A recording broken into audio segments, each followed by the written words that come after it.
So, Chrissy, you are the co-moderator with Disciples Peace Fellowship, along with Doug Collins.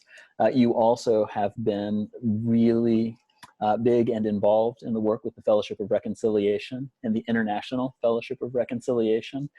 That is a part of our history with DPF and incredible work that's going on right now. Would love for you to tell us a little bit about the Fellowship of Reconciliation and what that looks like.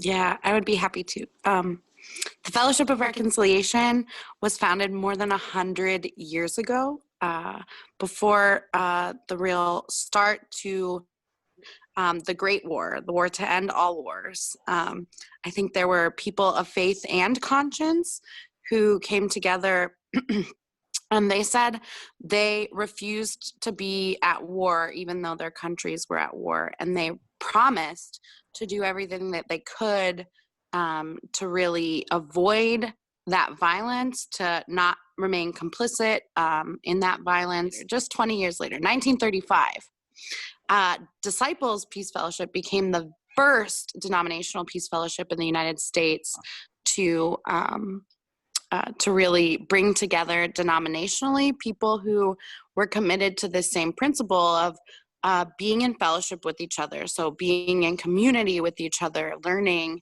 what it means to really care for each other. We are lucky to have that history and to have this long legacy, and yet we're just a really small part of it. There are chapters all around the world.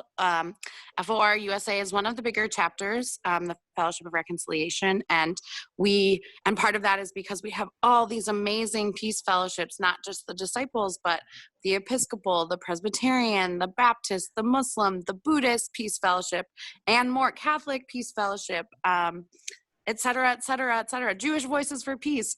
There are so many. Throughout the years, we have been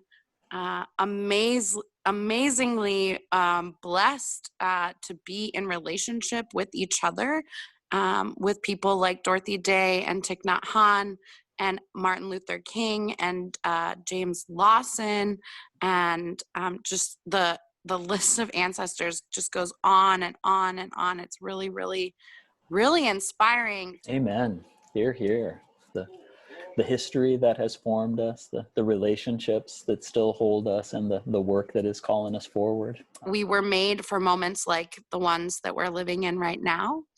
And in this moment, we know that we really have to bring our attention to the original violence of colonialism, of imperialism, of capitalism in this moment. There's just so many levels, there's so many layers going on, but it's just a really amazing legacy, and we hope that people will continue to get plugged into that legacy to really transform their own faith and their own actions for justice around the world.